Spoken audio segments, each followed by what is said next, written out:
이방원은 워낙 드라마나 영화에서 많이 다뤄진 그런 인물입니다. 이방원의 아버지 누구?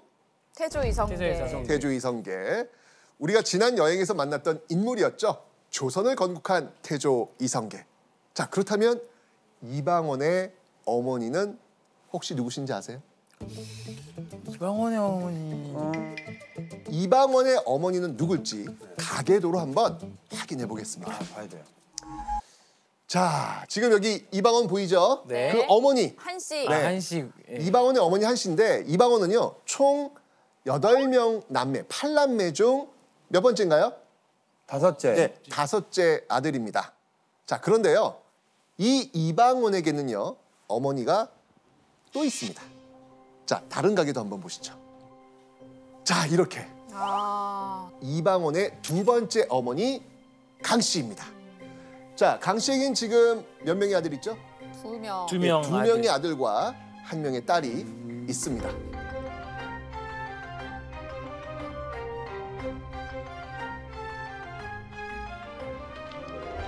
태가 이 강씨는 비록 친어머니는 아니었지만 이 이방원의 인생에 어마어마한 영향을 끼친 인물입니다.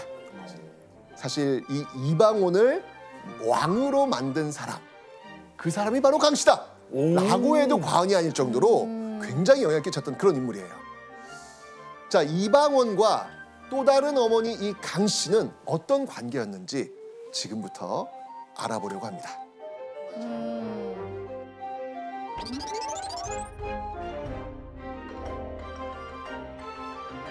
자, 여러분들 이방원의 집안이 어떤 집안이었습니까? 이런 거. 전쟁. 예, 전쟁하고 예. 이런 거. 군사. 이성계 하면 딱 떠오르는 그쵸. 사병들 있잖아요. 네. 뭐였어요? 가별초. 그죠? 가별초. 맞습니다. 이 이방원의 집안, 바로 홍건적과 왜구로부터 고려를 지킨 영웅 가문이었습니다. 그럼에도 불구하고 이방원의 집안은요, 고려의 중심 세력으로 자리 잡지는 못했죠. 아버지 이성계는 고려의 변방, 동북면 출신의 신흥무신이었지만 고려 중앙정계는 권문세족이 장악하고 있었기 때문에 사실상 그가 설 자리는 별로 없었죠. 자, 그런데 중심 세력에서 밀려나 있던 이 이방원의 집안을 권문세족과 어깨를 나란히 할 수 있도록 물심양면으로 도와준 사람이 있습니다. 진짜 이 이성계의 집안을 쭉 올리는데 혁혁한 공을 세웠던 사람, 그 사람이 바로 강씨입니다. 개경에서 오랫동안 권세를 떨치던 권문세족 집안의 딸이 바로 강씨였던 거예요. 권문세족 알죠? 네. 이 권문세족에 지금 필적을 못 해가지고 지금 그냥 돌고 있는데 여기를 쭉 올려준 게 바로 권문세족 집안의 딸 강씨와 바로 이 이성계가 결혼을 하면서 만들어진 거죠. 자, 그러면서 이 강씨의 가문은요, 이방원의 집안이 개경에서 자리를 잡는 데 큰 도움을 줍니다. 그래서 강씨를 이렇게 불렀습니다. 경처, 경서? 서울경 아내처, 수도에 둔 아내라는 뜻입니다. 이 결혼으로 전주희 씨, 이방원의 집안은 무력, 경제력, 명예까지 갖춘 세력가로서 쭉 수직 상승, 발돋움하게 된 거죠. 자, 이러면서 당시 이방원의 나이가 8살이었습니다. 당시 8살이었던 이 이방원의 인생에도 큰 변화가 생깁니다.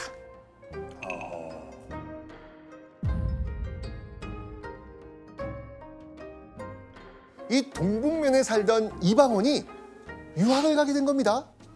자, 어디로 갔을까요? 서울, 개경. 그렇죠.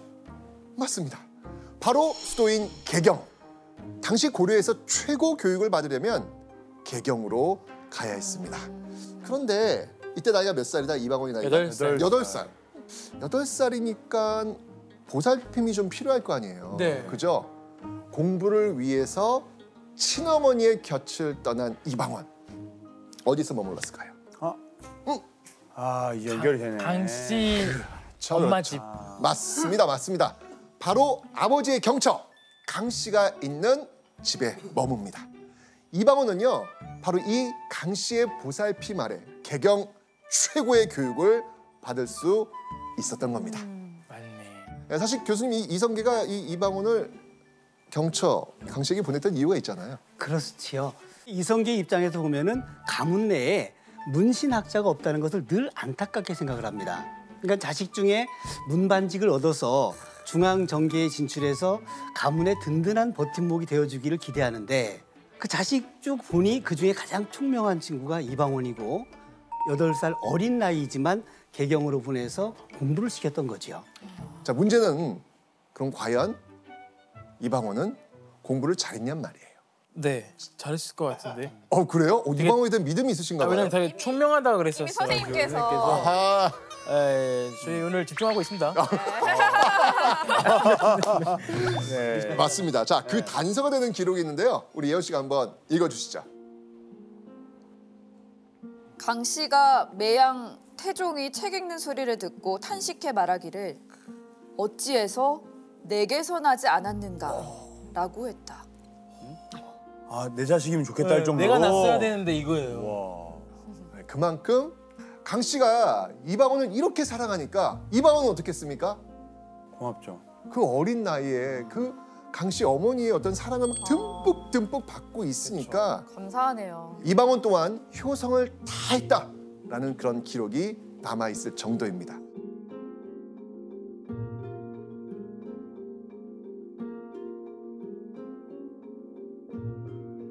자, 이 8살 때부터 강 씨의 사랑과 보살핌을 받으며 자란 이방원. 와, 17살이 되었을 때 역대 조선 왕 중에서 전무후무하고 유일무이한 이력. 여기서 문제가 나가야 될 타이밍 아니겠습니까? 예. 자, 한번 문제 보여주시죠. 자, 한번 문제 보여주시죠. 이방원이 17살에 이른 일은 무엇이었을까요? 이방원이 과거에 급제를 한 거예요. 야, 이건 플래카드 걸 정도인데. 이건. 그러니까 사실 조선의 역대 왕들 중에서 과거 시험에 합격한 유일무이한 사람이 그 타이틀이 나오는 거예요. 왕들은 시험 안 보잖아요. 원래. 그런데 이방원은 여기에 합격을 한 겁니다. 팩이 확실한. 그렇죠. 야, 이 소식들은 아버지 이성계 반응이 어땠을 것 같습니까? 와. 괜찮았다. 잔치해버려라. 아, 내 아들이다. 내 아들이다. 난리 나죠, 뭐. 아니야. 무신 집안이었던 전주희 가문에 이방원이 처음으로 문신 타이틀을 턱 안겨준 겁니다. 당시 이성계가 얼마나 기뻐했는지 이 기록이 남아 있습니다. 자, 이성계의 기쁨 보시죠. 제학에 임명되니 태조가 매우 기뻐하여 사람을 시켜 관교 읽기를 2-3번에 이르렀다. 느낌 오시죠 이제? 이해된다. 그러니까 예를 들면 아버지 입장에서 우리 아들이 반장이 된 거야. 예, 반장이 됐을 때 그거를 가지고 계속 야, 너가 한번 읽어봐라. 뭐 이런 거. 그럼 너가 한번 읽어봐라. 야야야 또 조금 더 분위기 좋게 한번 더 읽어봐라. 그렇죠. 예, 지금 보이는 거예요 이게 지금. 너무 신난 거예요. 너무 신난 거예요. 이게 아빠 마음 아시겠죠? 예. 이성계는요 얼마나 기뻤는지 사람을 시켜서 그 임명장을 2-3번 계속 읽게 했다는 그런 이야기입니다. 급기야 이방원에게 아주 의미심장한 말까지 합니다. 내 뜻을 이룰 사람은 반드시 너일 것이다. 어머나. 아유. 그러니까 나는 너를 의지한다 뭐 이런 것도 들어있는 거죠. 그렇죠. 그러니까 분명히 아까 5째로 했잖아요. 네. 그 위쪽에 형들 있잖아요. 네. 형들을 다 제치고 5번째 아들 이방원에게 이렇게 말할 정도로 이방원에게 큰 기대와 믿음 그리고 애정을 보였던 겁니다. 이방원의 앞날은 그야말로 탄탄대로가 펼쳐져 있는 겁니다. 그죠? 네. 그런데 이 꽃길만 걸을 줄 알았던 이방원에게 생각지도 못한 위기가 닥쳐옵니다. 바로 왕의 명령을 받고 요동정벌을 떠난 아버지가 군사를 돌려서 돌아온다는 겁니다. 조나단, 이 사건이 뭘까요? 위화도 해군. 그렇죠. 바로 위화도 회군.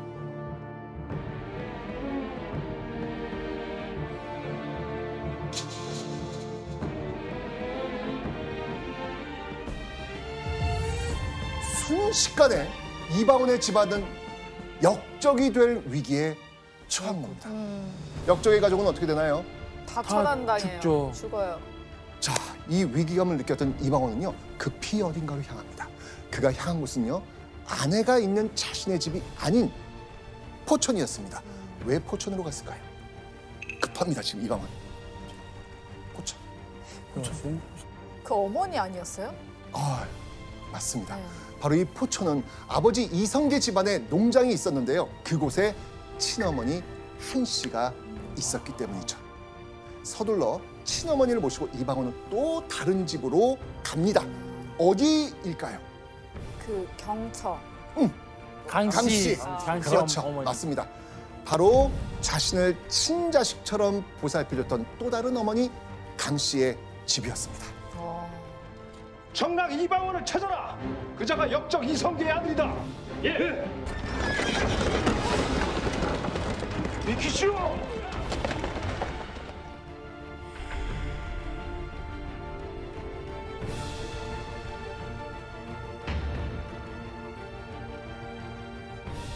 갖은 고생을 하며 이 가족의 목숨을 지킨 이방원. 얼마 후 어떤 소식이 들려옵니다. 이번엔 어떤 소식일까요?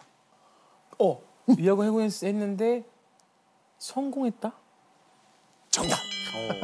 예, 아버지 이성계가 개경을 장악했다는 기쁜 소식이었습니다. 다행히 아버지가 돌아올 때까지 이방원의 기지와 헌신이 가족을 무사히 지켜낼 수 있었던 것이죠. 이방원의 집안은요, 위화도 회군 이후 하루아침에 고려 최고의 권력을 쥐게 됩니다. 오, 맞네요. 맞아요. 그런데 그 이후 고려 전체를 들끓게 한 충격적인 사건이 벌어집니다. 과연 어떤 사건일지 영상 한번 보시죠.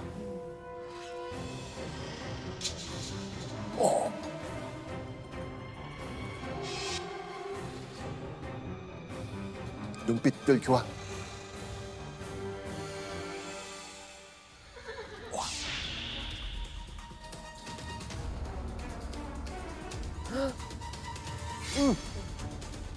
오!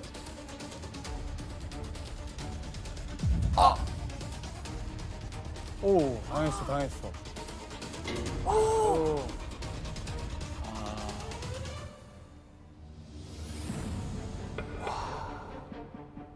이 개경, 선주교에서 벌어진 이 충격적인 살인사건.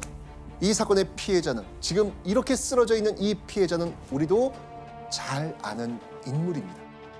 누구지? 보시죠. 네, 바로 정몽주입니다.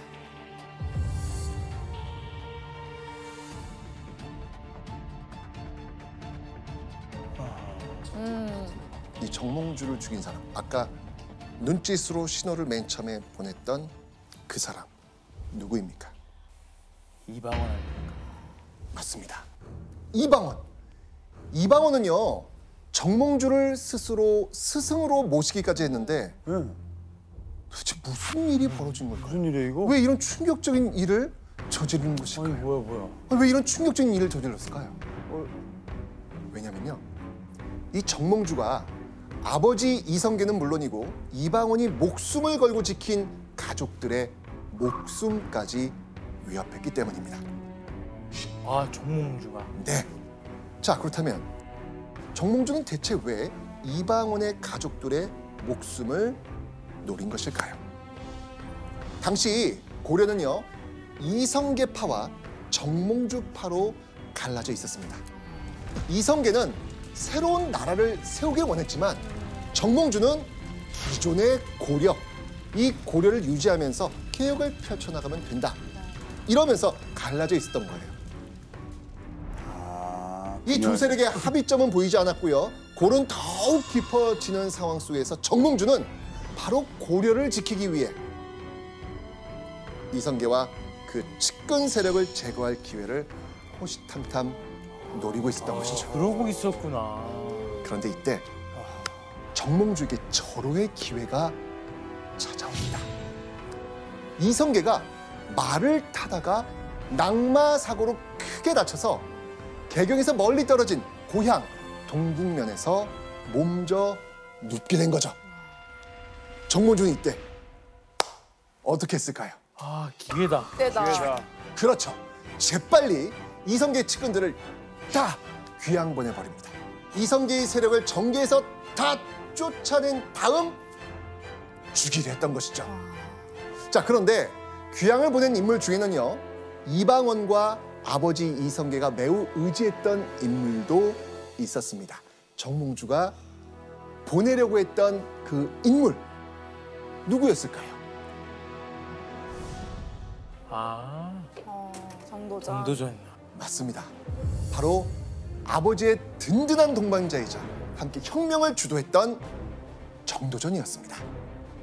이 정도전을 이성계에게 소개해 준 사람 혹시 기억하고 있어요? 그 정몽주 아니에요? 어우, 맞습니다. 어우. 너무 잘 맞춘다. 잘했습니다. 자, 그런데 이 정몽주는 대의를 위해서라면 오랜 번마저 없앨 준비가 되어 있었던 겁니다. 참. 정말 이 정몽주는 바로 자신의 나라 고려를 위해서라면 물불 갈지 않고 무엇이든 지금 하려고 했던 그런 사람이었죠. 이방원은요, 긴 고심 끝에 정몽주를 죽인 겁니다. 심지어는요, 그 정몽주의 머리를 잘라 저작거리에 걸어놓기까지 합니다. 아버지와 가족의 목숨을 노리던 정몽주를 제거한 이방원. 사랑하고 아끼는 아들 이방원이 가문 전체를 위협했던 큰 적, 정몽주를 없앴다는 소식. 자, 그 소식을 들은 아버지 이성계의 반응은 어땠을까요? 진짜 그냥 감탄했을 것 같아요. 그래요? 자, 화면을 한번 보겠습니다. 내가 사약을 마시고 죽고 싶은 심정이다. 우와, 왜요? 왜 그렇게 얘기했지? 이성계는요, 이방원에게 내 이놈!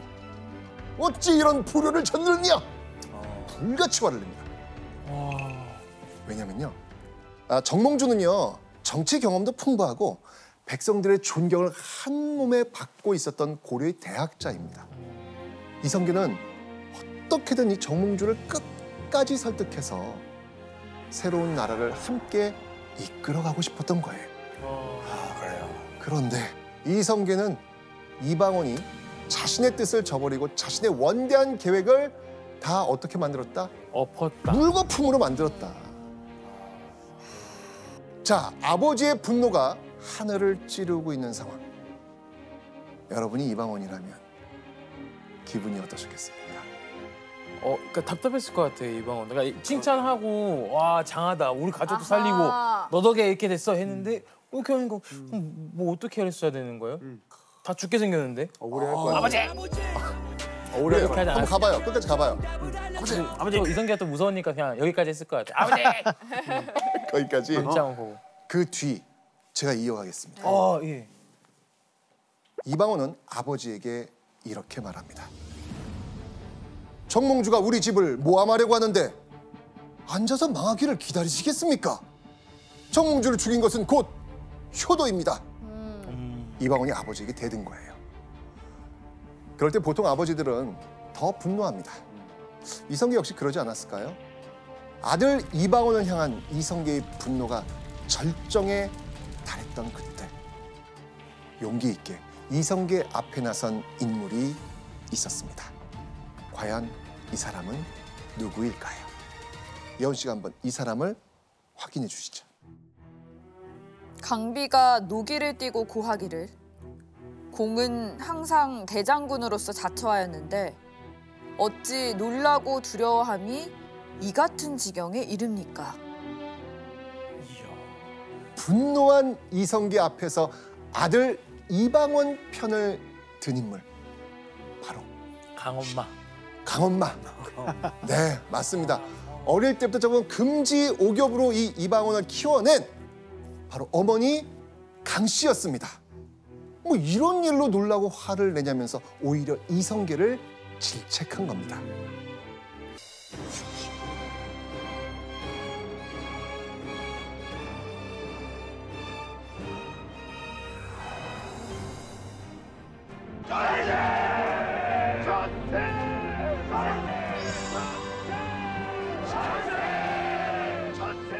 이 모든 게 정몽주가 살해된 후 불과 석 달 만의 일이었습니다.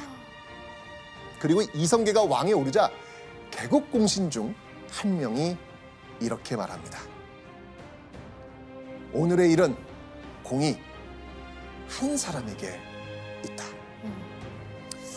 한 사람? 지금까지 잘한 사람은 이방원밖에 없는데요? 맞아요. 맞습니다. 신하들이 인정한 건 바로 이방원. 신하들조차 이방원의 공을 인정하며 이렇게 말할 정도였던 것이죠.